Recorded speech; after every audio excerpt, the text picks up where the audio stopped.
He bought an old rusty tractor for just $1 just to decorate his yard. But when he opened the hood, what he found inside changed everything. Subscribe and tell us in the comments where you're watching this video from. The sun had barely risen over the pale fields of Iowa when Henry Cole stepped out onto the front porch of his farmhouse, coffee in hand, and looked out across what was left of his land. The soil that had once glowed rich and black beneath the morning dew was now a dull brown crust, cracked by weeks of sun and neglect. The drought had stripped it bare, and so had time. His tractor sat broken beside the barn, its paint long faded, its belt stiff with dust. The few cows that remained wandered listlessly near the fence, chewing on dry stalks that barely counted as grass. Henry was 58, but his back was older, bent by a lifetime of weather and work that no man should endure alone. His wife had been gone 4 years. The silence she left behind was the only thing that never aged. He set his mug down and looked toward the mailbox by the dirt road. Inside were bills, notices, and a folded copy of the Midwest Chronicle. He almost threw the paper aside until a small boxed ad at the bottom caught his eye. Estate auction, machinery, tools, antiques, property of Harold Goodwin, deceased. Henry knew the name. Goodwin had owned the old ironworks outside Des Moines, a factory that shut down before the war ended. They said he'd been rich as a king, a man who never threw away a single bolt. The ad said there would be miscellaneous mechanical items, heavy engines, and agricultural equipment. Henry took another sip of his coffee and thought about his broken plow, the one that had rusted to stillness 2 summers ago. He had no business spending money he didn't have, but something about the word machinery stirred a flicker of the old curiosity that had once made him a tinkerer. He folded the paper, put on his cap, and decided he'd drive into town on Saturday. Maybe there'd be something he could use. Maybe, he told himself, there'd be something left in the world that still worked. The auction was held in the dusty yard behind Goodwin's old warehouse. Trucks and trailers lined the road, the air thick with the smell of diesel and iron. Men in work clothes clustered around the equipment, poking, guessing, bargaining before the bidding even started. Old combine parts, threshing drums, and corroded wheels lay in heaps like a graveyard of progress.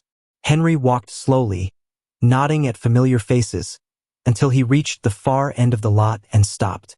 There, half buried in weeds and shadow, stood a massive hulk of metal unlike anything else in the yard. It was a tractor, or what had once been one, an ancient steel-bellied beast with a tall smokestack and riveted panels blackened by rust. The nameplate was still barely legible beneath the grime. Titan 1918. Its great iron wheels were sunk into the soil as though it had tried to crawl back into the earth. One of the auction workers stood nearby and laughed when he saw Henry looking. "That thing hasn't moved since the Hoover administration," he said. "Goodwin brought it over from Illinois, said it was one of the first steam tractors ever built. Museum piece now if you can find a museum that wants a ton of rust." Henry ran his hand along the flank of the machine. The metal was cool despite the sun, the surface rough like old bark. There was a strange dignity to it, the way it stood silent and heavy, forgotten but unbroken. When the auction began, the smaller items went fast: engines, tools, even a cracked oil pump fetched $20. When they reached the Titan, the auctioneer smirked and called out, "Antique steam tractor. One of a kind. No guarantee of function. Who'll start me at 50? The crowd laughed. No one raised a hand. 20? 10? Still silence. Henry felt something twist inside him. He raised his hand. 1, he said simply. The laughter rolled through the crowd like wind through corn stalks. $1? Well, folks, looks like we've got ourselves a historian here. The auctioneer chuckled. Sold to the gentleman in the cap for $1. The gavel came down, and just like that, Henry Cole owned a century-old ruin. Loading the Titan onto his trailer took half the afternoon. The crane groaned, the chains snapped tight, and the iron beast finally lifted free of the weeds with a deep screech that turned heads across the yard. People stared as Henry climbed into his pickup, the rusted tractor chained behind him like a ghost of the past. As he drove home, the setting sun flared against its cracked steel skin, and for a fleeting moment it seemed alive, glowing red like a coal in the dusk. By the time he reached his farm, the sky was dark. He parked the trailer beside the barn and climbed down, stretching his sore legs. The air smelled of dry hay and burnt oil. He unhitched the chains, stepped back, and looked at the Titan resting there, silent beneath the stars. Worth $1, he murmured to himself. Maybe more if it stands proud enough. Over the next few days, Henry decided to clean it up. Not to run it, not really, but to give it a second life as a monument to what once was. He scraped off the loose rust, brushed away the dust, and polished the nameplate until the letters shone faintly again. When he tried to pry open the firebox door, it stuck fast. He fetched a wrench, twisted, and the latch gave way with a metallic crack. Inside, the soot was thick and black, but something about the echo didn't sound right. He knocked once on the inner wall, expecting a hollow clang. Instead, the sound came back dull and heavy. He frowned, knocked again. Same thing. He took a hammer and struck harder, moving along the inside rim. The tone changed halfway up low, muted, as though behind the wall lay not air, but something solid. Henry stepped back. That wasn't how a firebox was built. He fetched a flashlight, pointed it inside, and squinted. Beneath the layers of soot and iron dust, the metal looked different, newer, smoother, welded with precision. It wasn't corrosion. It was a second layer. The next morning, curiosity got the better of him. He set up his grinder, sparks dancing in the dim barn as he worked along the inner seam. The smell of hot metal filled the air, sharp and bitter. After a few minutes, the blade bit through. A sliver of light flickered into a narrow gap. Henry stopped, wiped his brow, and peered closer. Deep inside, something glinted faintly dull yellow, like the reflection of brass or perhaps something else. He reached in with a screwdriver and tapped. The echo was soft, cushioned. He ran his fingers along the edge and felt cloth. He turned off the grinder and listened. The barn was silent except for the soft ticking of cooling metal. He could feel his heart beating. Whatever was hidden inside that steel chamber had been there for decades, maybe longer. He didn't know why or how, but he knew this. Someone had sealed that compartment deliberately. Night came. Henry sat on the porch again, the stars bright and cold above the silent fields. The Titan loomed in the yard, a black silhouette against the horizon. He thought of the laughter at the auction, the way people had mocked him for spending his last dollar on junk. He smiled faintly. There was something inside that tractor, and he meant to find out what it was. Tomorrow, he decided he'd cut it open completely. The wind stirred through the corn stubble, and for a moment he could swear he heard a sound from the direction of the barn. A faint, hollow thud, like the settling of heavy metal or something shifting within. He froze, listening. Then silence again. He stood, looked toward the dark shape of the Titan, and whispered under his breath, "You've been asleep long enough." In the pale moonlight, a flicker of reflection glimmered faintly through the crack he'd cut earlier, just enough to remind him that what he had found wasn't rust, wasn't brass, and wasn't simple machinery. It was something hidden, something sealed. And by morning, he would know what. Morning came cold and bright, with a sky so clear it looked brittle. Henry woke before dawn, the thought of the Titan already burning in his mind. The memory of that dull golden glint inside the firebox haunted him through the night. He barely touched his coffee, barely tasted his toast. The world outside seemed far away, distant, as if all that mattered now stood waiting in the barn, silent and sealed. By the time the first light cut across the fields, he had his tools laid out. The grinder, the hammer, the torch. The barn door groaned open in the smell of old oil. Rust and damp straw rolled out to meet him.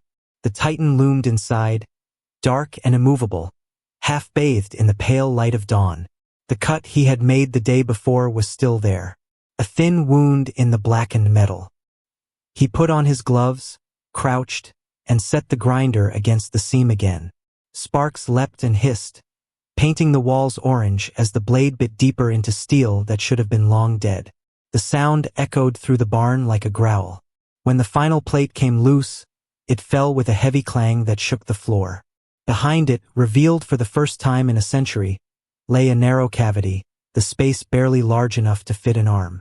Inside, wrapped in layers of brown, oil-soaked canvas, were 3 rectangular bundles stacked neatly on top of each other. They were smaller than he expected, each about the size of a loaf of bread, but so dense he could hardly lift them. He set the first one down on the workbench, cut through the strings, and peeled back the fabric. Gold. Not paint, not brass, real gold, heavy and unmistakable. Its dull yellow glow catching the light through the barn's cracks. The surface bore markings, stamped numbers, and the faint outline of a crown beside a star. Henry stared, disbelieving. The second bundle contained more of the same, but mixed among the bars were papers, thick yellowed sheets with fading ink. He lifted one, careful not to tear it. The language was English, typed and stamped, though some notes were handwritten in another script. Manifest number 14, Industrial Reconstruction Shipment, Property of the War Department, 1919. He flipped through them, each bearing a similar heading. At the bottom of one document he found a name, Captain E. Hughes. Another bore a seal from the Department of Commerce. There were numbers, cargo weights, and a line that read, Shipment rerouted by special order, Rotterdam, New York, Chicago. It made no sense. The Titan was a tractor, a machine meant to plow fields, not carry government cargo. Yet here were official papers, perfectly preserved, hidden inside its boiler. Henry opened the third bundle and found something stranger still. A folded map drawn on thin parchment. One side covered in faint red pencil lines that traced routes across the Atlantic and into the American heartland. Scrawled in the corner were 2 words, hold until recalled. He felt a chill crawl down his spine. The handwriting looked deliberate, elegant, military. Whoever had done this hadn't been hiding from chance. They'd been concealing something valuable, something forbidden. Henry sat for a long time, just listening to the quiet hum of the morning.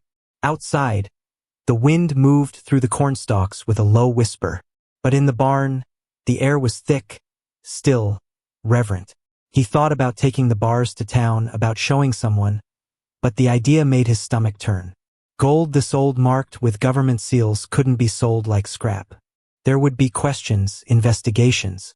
People would come and they wouldn't leave empty-handed. He decided to hide it for now. He found an old feed sack, wrapped the bars and papers tightly, and carried them to the far end of the barn where an unused grain bin stood. He lifted the wooden floor panel, lowered the bundles inside, and covered them with a sheet of rusted tin. Only when he was sure they were out of sight did he breathe. Later that afternoon, he went inside for lunch, though his appetite was gone. The radio murmured in the corner about the falling price of corn, about the coming winter, but he heard none of it. His mind replayed the words from the documents. War Department, 1919. What had Goodwin been part of? Was he smuggling gold from Europe? Was the tractor a cover? It seemed too elaborate for an ordinary theft.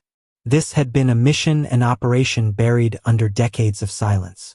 When night came, the wind picked up, sweeping across the fields and rattling the windows. Henry sat by the fire staring at the flames, his hands stained with oil and soot. He thought about his wife, about how she would have told him to let it go, to tell someone. But the thought of losing it, the only thing that had given him purpose in years, made his chest tighten. He couldn't give it up. Not yet. Around 10 o'clock, a low rumble passed along the road outside. Headlights flickered across his wall for a brief moment, then disappeared. He stood and looked out the window. The night was black except for a faint dust cloud hanging in the air. The sound of an engine idled far off, then cut suddenly. The next morning he found tire tracks in the soft dirt near his mailbox. They led up the lane but turned away before the gate, as though someone had stopped to look. He brushed the marks with his boot, then went back inside. By evening his unease deepened. As the sun dropped low and red behind the barn, he took the flashlight and went out again to check the Titan. The machine stood silent, unchanged, but something about it felt different now. The space inside the boiler was empty where the bundles had been, a hollow cavity that seemed to breathe in the darkness. He ran his hand over the cold metal, feeling the seams, the welds. Whoever had built this second wall had done it with precision. It wasn't makeshift. It was deliberate military engineering. As he turned to leave, a glint caught his eye near the wheel. He crouched down and found a single boot print pressed into the dust fresh. Larger than his, the pattern unfamiliar. It led away toward the road. He straightened slowly, the air around him suddenly colder. Someone had been there, close enough to see everything. Close enough to touch the machine. That night Henry sat awake by the kitchen window, the shotgun leaning against his chair. The farm was quiet, but in the distance, at the edge of the fields, he saw a faint flash of light, too brief for lightning, too steady for fireflies. It blinked once, twice, then vanished. Somewhere out there, someone was watching his land, watching him.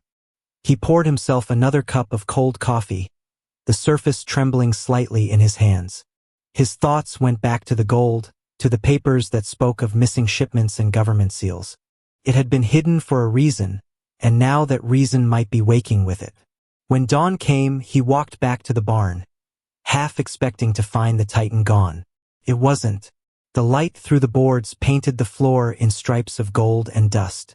He opened the door and stepped inside, his footsteps echoing softly. Everything was still. But as he reached the tractor, he noticed something that hadn't been there before. A faint scrape mark along the outer panel, as if someone had tried to pry it open from the outside. He touched the mark with his fingers. It was fresh. The fields outside lay calm under the morning sun, but the calm no longer comforted him. Somewhere beyond the horizon, he could almost feel a pair of eyes fixed on him, waiting. Henry turned toward the road and narrowed his gaze. Whatever was hidden inside that machine had belonged to powerful hands once, and by uncovering it, he'd stepped into their shadow. He didn't yet know who they were or what they wanted, but as he stood in that quiet barn, the gold sealed away again beneath the floorboards. He knew one thing for certain. His life, once ordinary and silent, had crossed a line that could never be uncrossed. That night, as darkness gathered once more and the cicadas began their steady hum, he sat by the window and saw the same pair of headlights stop just short of his gate. This time they didn't move for a full minute. Then slowly the engine started, and the car backed away down the road until the sound faded into nothing. Henry watched until the last trace of dust disappeared, the pulse in his throat loud as the ticking of the kitchen clock. Something told him this was only the beginning, that the Titan had not yet given up all its secrets, and whatever waited behind them was not just history but danger. He turned off the light, the outline of the old tractor faintly visible through the barn doors across the yard, and whispered to himself in the dark, so be it. Let's see how deep this goes. The following morning, Henry awoke with a sense of unease that no cup of coffee could chase away. The discovery inside the Titan had changed everything, and yet nothing on the surface seemed different. The field still stretched silent and bare. The air still smelled of dust and iron. But now the quiet around the farm felt heavier, as if something unseen had settled over it. He couldn't shake the memory of the boot print near the barn, nor the headlights that lingered by his gate in the night. Someone had been there. Someone new. He decided he couldn't work the farm that day. Instead, he'd go into town, where at least the noise of people and the rhythm of the world might drown out his thoughts. He told himself he was only going to look into the history of the tractor to understand where it came from. But part of him knew he was searching for an answer to a question much larger than that. The local library stood on Main Street, a squat brick building with dust on its windows and the smell of old paper in its walls. Inside, the air was cool and quiet, the way it always was in places that had forgotten time. The librarian, a thin, silver-haired man named Weller, recognized Henry and nodded politely as he approached the counter. Henry asked if there were any archives or newspapers from the early 1900s, particularly around 1918 or 1919. Weller gave him a curious look, but led him to a narrow room lined with metal drawers. For hours, Henry sifted through yellowed pages, scrolling through headlines about armistices, soldiers returning home, industrial progress, and farm machines being repurposed for peace. And then buried in a 1920 issue of the Midwest Industrial Review, he found the name Harold Goodwin. The same Goodwin whose estate auction had yielded the Titan. The article described him as a mechanical innovator and war contractor known for building heavy machinery for military transport and later for agriculture. But halfway down the column was a line that made Henry's stomach tighten. Goodwin's company briefly investigated in 1919 for the loss of government assets during industrial shipment transfers. Charges dismissed. Loss of government assets. The phrase echoed like a hammer. The documents he'd found inside the Titan, though stamped with a War Department seal, couldn't be coincidence. He flipped through more papers, his hands trembling slightly. Another clipping, dated months later, described a mysterious fire that destroyed one of Goodwin's warehouses and ended all pending inquiries. After that, his name disappeared from the record, like smoke fading into the sky. Henry sat back, staring at the scattered pages. The pieces began to connect. Goodwin had been moving something for the government, something valuable, and some of it had vanished. Perhaps he'd hidden part of it inside one of his own machines, the Titan. And then time had done the rest, burying the secret under rust and memory. He left the library just before dusk. The streets of town were quiet, the sky bruised with the colors of evening. As he stepped onto the sidewalk, he caught a reflection in a shop window. Someone across the street, standing too still, watching him. The man wore a dark coat and a hat pulled low, face obscured by shadow. Henry turned fully, but before he could cross the road, the figure stepped back into an alley and vanished. Driving home, the sense of being followed returned. A pair of headlights appeared in his rearview mirror. Steady, distant, never passing, never falling away. Mile after mile they stayed behind him until, at the turnoff to his farm, they finally disappeared. But when he pulled into his yard, his pulse froze. The barn door was slightly ajar. He climbed out of the truck, shotgun in hand, every nerve taut. The evening was still. Only the soft rasp of the wind moved through the weeds. He pushed open the barn door slowly, the hinges creaking loud enough to make his heart pound. Inside, the Titan stood exactly where he had left it, but the ground was marked fresh footprints leading toward the corner where he'd hidden the bundles. The tin sheet covering the hole in the floor had been shifted. His hands shook as he pried it up. The gold and the papers were still there, but one thing was missing. The map, the folded parchment, with its red pencil routes, was gone. In its place lay something new, a plain envelope, yellowed and sealed, resting neatly atop the canvas. He tore it open. Inside was a single sheet of paper, freshly typed. "You don't understand what you've uncovered," it read. "Do not contact anyone. Do not dig further. Some things were meant to stay buried." There was no signature, no address, just that. He stood there in the dim barn light, the paper trembling between his fingers. Whoever had written it had been close enough to know exactly where to find the map and close enough to warn him. He stepped outside, scanning the fields, but the road was empty. Only the sound of crickets filled the night. He folded the note, slid it into his pocket, and locked the barn. Sleep didn't come easily. He sat up late, staring at the worn photograph of his wife that hung above the mantel. "You'd tell me to walk away," he muttered.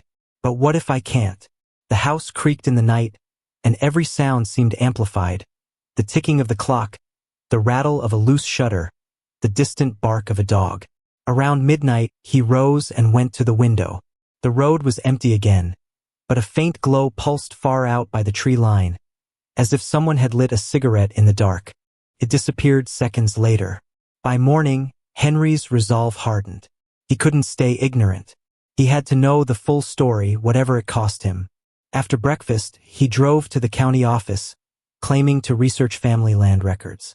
Using that pretext, he searched through property logs tied to Goodwin's company. One entry stood out: Industrial Agricultural Storage Facility. Leased 1919, decommissioned 1920. The address was only 30 miles away. He jotted it down. But before leaving the clerk's desk, he asked about the name H. Goodwin. The clerk frowned, said he hadn't heard it in years. But funny thing, he added, last month a couple of men came through asking about those same records. Government types, maybe. Didn't give names. That afternoon, back on the farm, Henry stood in front of the Titan again, staring at the blank space where the secret compartment had been. The air in the barn felt heavy, almost electric. He reached out and touched the cold steel, tracing the seams of the false wall. Whoever built it had known what they were doing. This was no farmer's handiwork. It had been made to last a century. As he stepped back, the sound of tires crunching gravel broke the silence. He turned and saw a pickup slowing by his gate. It was his neighbor, Joe Harris. Joe waved and climbed out, grinning like always, though the grin didn't reach his eyes. "Heard you been tinkering with that old monster," he said. "Need a hand?" Henry forced a smile. "No, just cleaning it up. Rust won't quit on its own." Joe nodded, walking closer, peering at the Titan with an odd intensity. "Ain't many of these left," he said quietly. "Looks solid, though. Shame to see it just sitting there." His hand brushed the surface of the boiler, lingering too long. When Joe finally left, Henry waited until his truck disappeared down the road, then went straight to the barn. Something was wrong. He checked the grain bin, the floorboards, even the small latch near the corner. Everything looked untouched until he noticed a smudge on the concrete near the door. It was the shape of a boot sole, the same kind he'd seen before. That night the phone rang once, then went silent. No voice, no message. Just the faint hum of a line still connected somewhere. He hung up, heart pounding. He didn't yet know what the men wanted or how far they'd go. But as he sat there, staring at the dark silhouette of the Titan outside his window, he felt a truth settling deep in his chest.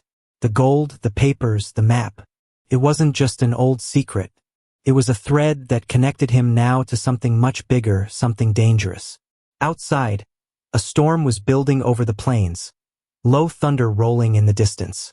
The windows rattled with the first wind, and in that flicker of lightning, Henry thought he saw a figure standing by the fence, motionless, watching. He blinked and it was gone, but the feeling remained, crawling up his spine like cold steel. Whatever he had uncovered in that ancient machine was no longer just his secret. It was awake and it was watching him back. The storm that had rumbled across the plains through the night left the next morning washed and silent. Puddles glistened in the ruts of the old road, and the air smelled faintly of wet dust and iron. Henry hadn't slept. He'd sat at the kitchen table until dawn, turning the envelope over and over in his hands. The words printed on the thin paper echoed in his head. "You don't understand what you've uncovered." The more he thought about them, the clearer it became that whoever had sent the warning knew far too much about what was inside that machine. He couldn't ignore it anymore. If the golden documents inside the Titan were only a fraction of something bigger, then there had to be more, some clue among the papers he hadn't yet read. By the time the first light touched the barn roof, he was already there, kneeling beside the hidden cache. He laid the remaining bundles out carefully on the workbench and began to open each one. The smell of oil, dust, and old paper filled the air as he unfolded the letters. The ink faded, but still legible. The first few pages were formal correspondence between men who signed their names with military titles. Their words were careful, bureaucratic, laced with coded language. They spoke of special shipments and transfers for reconstruction, always avoiding the word gold. Some letters bore both American and British seals. Others had been written by hand, the penmanship elegant but hurried. In one of them, Henry found the name again, Captain E. Hughes, alongside another signature, Major R. T. Kellerman, United States Army Liaison, 1919. The letters told a story of cooperation between governments after the First World War, a program meant to rebuild devastated industries in Europe by moving raw materials and precious metals across the Atlantic. But buried among the formalities were hints of something darker. One note marked confidential mentioned missing crates.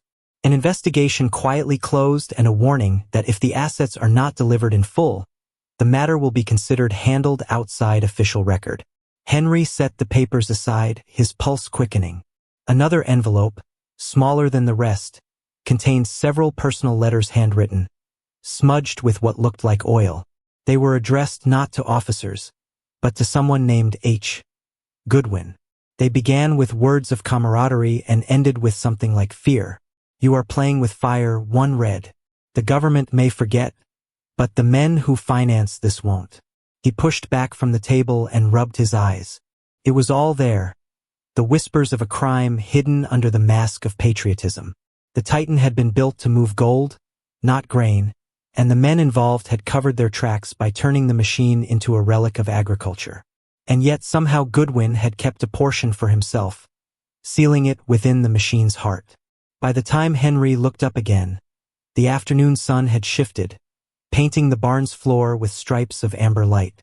He decided to copy what he could, photographing the letters with his old digital camera and storing the images on a memory card. The originals he returned to their canvas wrappings, placing them back into the grain bin. He didn't trust anyone, not even his neighbor, especially not Joe Harris. He spent the next few days pretending to work, fixing fences and hauling feed, but his mind was never far from the Titan. Each night when he looked out from the porch, he half expected to see headlights creeping down the road again. And then one evening, as the sun fell behind the ridge, a familiar truck pulled up to the gate. Joe stepped out, waving a hand, his smile wide and too casual. "Thought I'd come by and see that old contraption of yours," he said. "Heard you got it shined up real nice." Henry forced a laugh, hiding the unease that crawled up his neck. "Still just a heap of rust. Haven't had time to do much." Joe's eyes flicked toward the barn. "Mind if I take a look? I always liked these old machines. My grandfather had one, you know." There was no good reason to refuse without drawing suspicion. Henry opened the door and followed him inside. Joe walked around the Titan slowly, touching the wheels, running his hand along the frame. His movements were too deliberate, too precise, as if he were searching for something. "She's got good bones," Joe said, bending near the boiler. "Funny, though.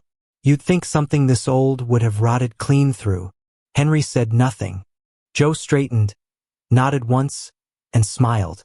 "Well, don't let her bite you. Old metal's got a way of hiding surprises." When he left, Henry locked the barn behind him. The silence afterward felt oppressive. He stood for a long time staring at the padlock, knowing in his gut that Joe's visit hadn't been neighborly curiosity. That night, rain began to fall again, soft at first, then harder.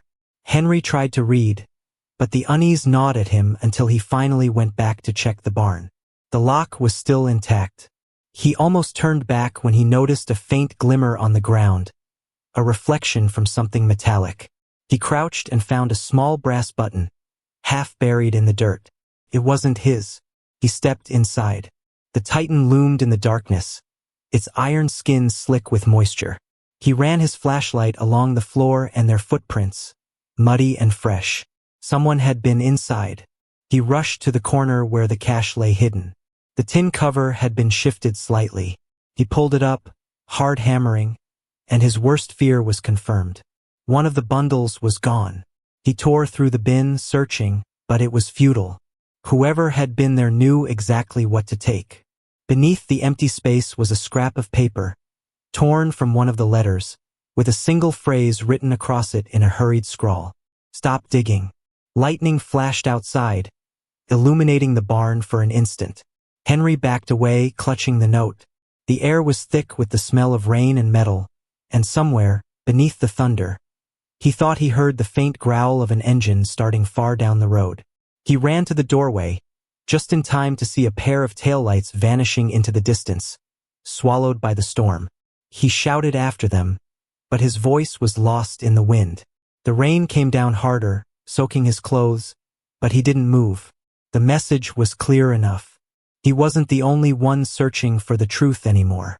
When he finally went back inside, he sealed the remaining letters in a tin box and locked it in his old gun cabinet. His hands were shaking, his thoughts tangled between anger and fear. The Titan stood silent once more, but he no longer saw a relic when he looked at it.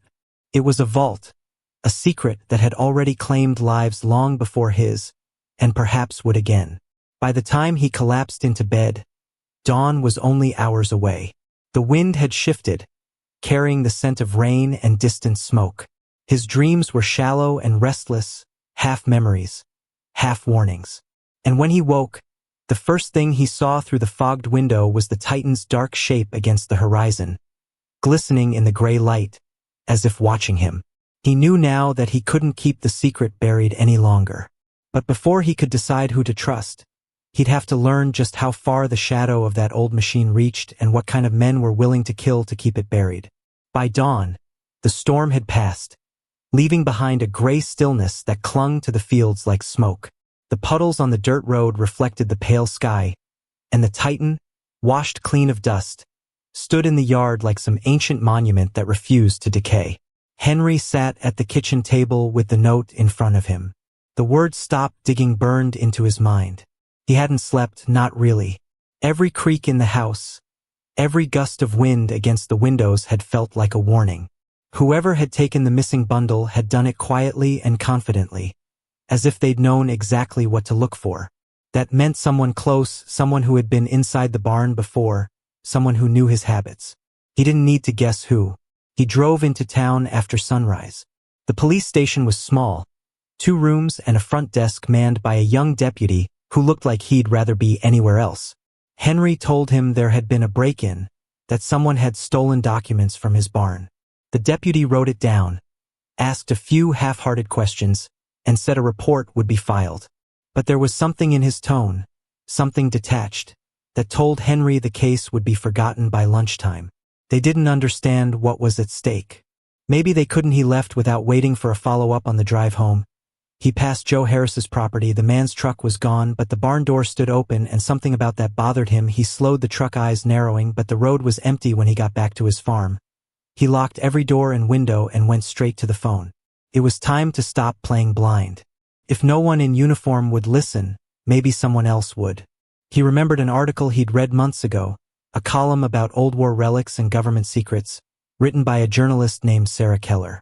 Her name had stuck in his mind because she'd written about another hidden artifact discovered by accident, a story the authorities had tried to suppress.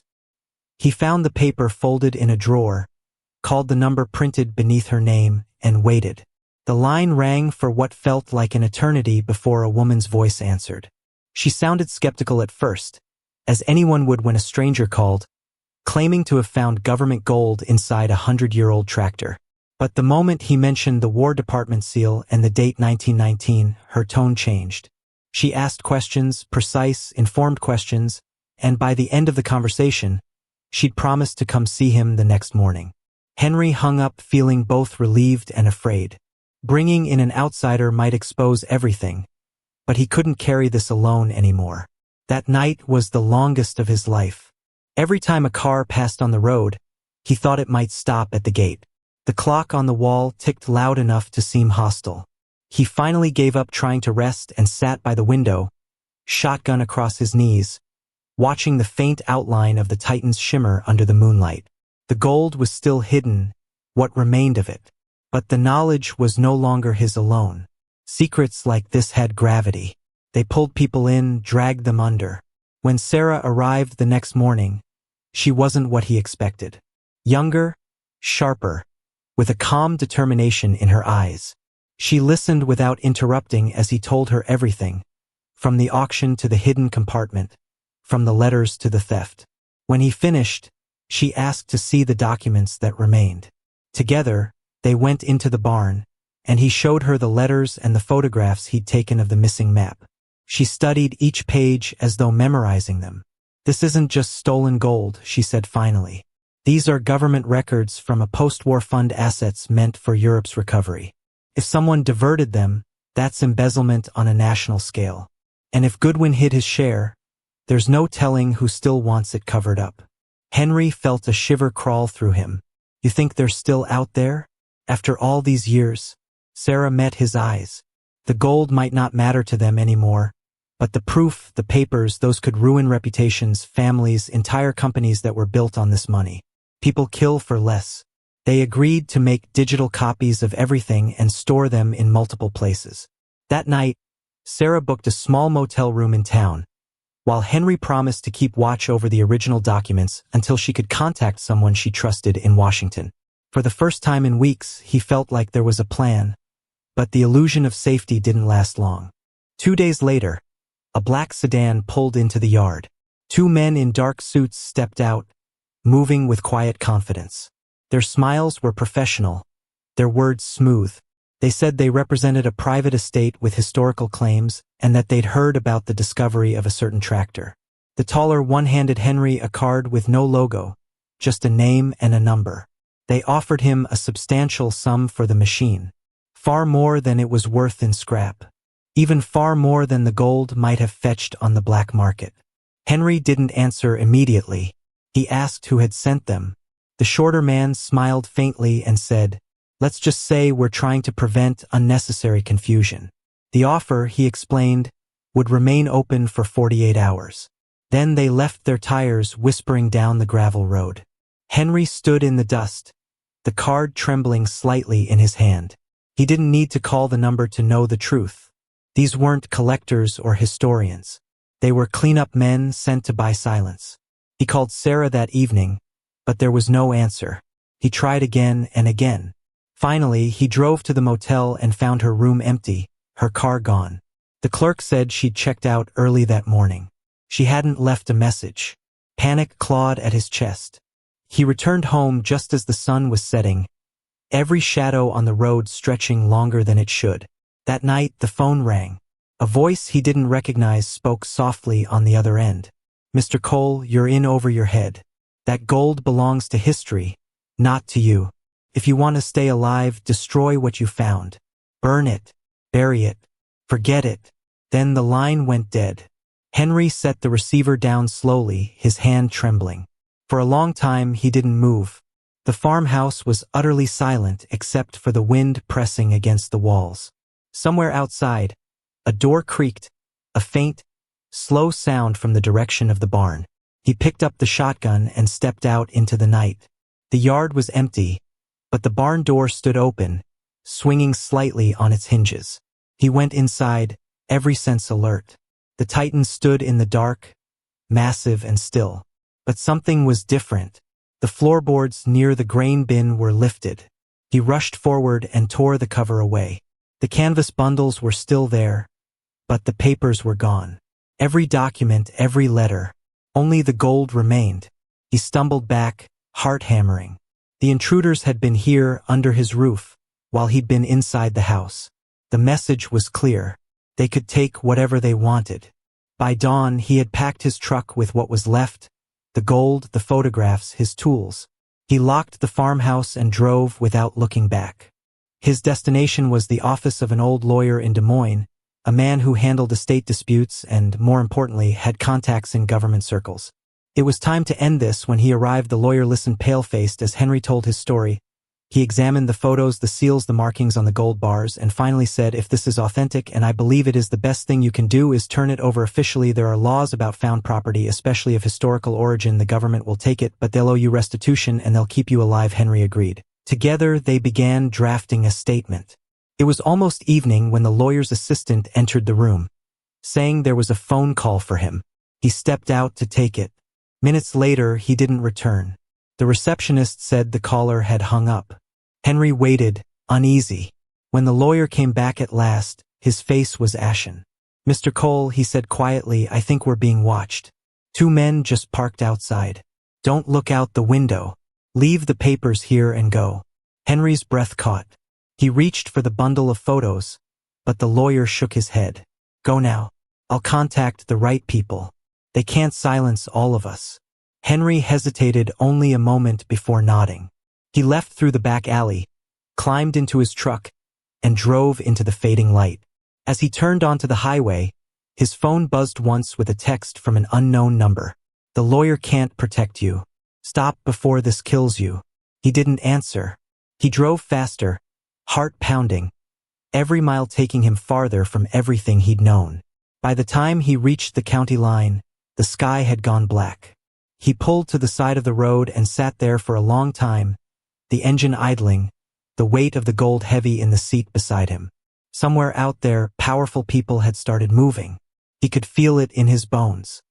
He thought of Sarah, vanished without a trace, of the lawyer's white face as he told him to run, of the men in suits who offered money for silence. There was no going back now. The wind moaned through the fields, carrying with it the faint scent of rain again. Henry gripped the steering wheel and whispered to himself, "If truth has a price, then I'll pay it." The headlights flickered on the horizon behind him, 2 points of light drawing closer, steady and relentless. The highway stretched out before him in a silver line, endless and silent beneath the dawn. Henry drove without direction, the truck humming low, the wind cutting through the cracks of the old window. He hadn't slept, hadn't eaten, hadn't even thought about anything except one thing: finish what he had started. The documents were gone, stolen, but the gold and the photographs were still with him. They were proof enough if he could get them into the right hands.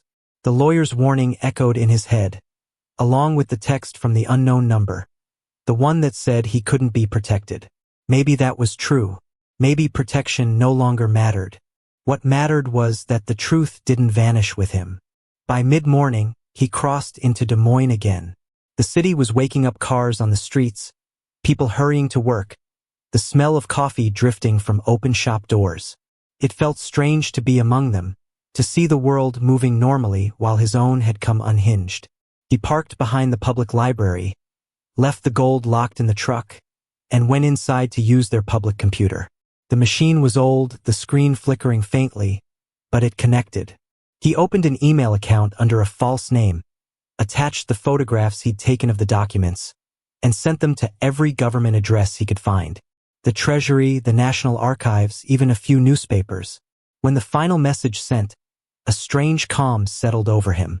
Whatever happened next, the secret was no longer buried. Outside, the air felt sharper. He walked back to the truck, climbed in, and started the engine. He didn't notice the black sedan parked 3 cars behind him until it pulled out too, following him through the narrow city streets. His pulse quickened. He turned twice, then 3 times, taking random corners, and the sedan stayed with him each time. Finally, at a stoplight, he caught a clear glimpse of the driver in the mirror-dark glasses. A clean suit, the same face that had come to his farm days earlier. He didn't wait for the light to change. The tires screeched as he turned hard onto a side street and then onto the open road, heading south away from town. The sedan followed for several miles before fading in the distance. He drove until the city gave way to farmland again. The horizon opened in endless, the sky pale with the first edge of spring. When he finally slowed, he was near the old rail line west of the county, where no one went anymore. The air smelled of earth and iron. He parked beside a derelict shed and turned off the engine. For a long time he just sat there, listening to the silence. He knew he couldn't run forever. The lawyer had been right about one thing. The government would take it all, but they'd keep him alive. It was time to end it properly. By evening, he drove back to the nearest town and stopped at the local police department. The same young deputy from before looked up, startled. Henry told him he had something for the authorities, something big. Within an hour, a call was made to the state offices, and by nightfall, 3 unmarked vehicles had arrived. Men in federal jackets came in quietly, their expressions a mixture of suspicion and curiosity. Henry handed over the gold bars, the photographs, and his written account. They photographed everything, sealed it in numbered crates, and asked him to describe exactly how he'd found the cash inside the Titan. The process took all night. By morning, he was sitting in a plain room across from a man in a gray suit who introduced himself as an investigator from the Department of the Treasury. The man's tone was measured, deliberate. He asked about the documents, about the missing bundles, about the people who had contacted him. Henry told him everything he knew about Sarah Keller, about Joe Harris, about the threats. When he finished, the man closed his notebook and said quietly, "You did the right thing, Mr. Cole. What you've uncovered will help us close an investigation that's been open for more than 100 years." Weeks passed after that. Henry's farm became a restricted area, sealed off by federal tape. Trucks came and went, carrying men and equipment. They opened the Titan piece by piece, documenting every bolt and plate, photographing every weld. Inside the boiler they found traces of compartments. Henry hadn't discovered smaller cavities where documents had once been stored but had long since decayed. The recovery became a story whispered through government corridors. Though officially nothing existed, the case was classified, archived under a code name.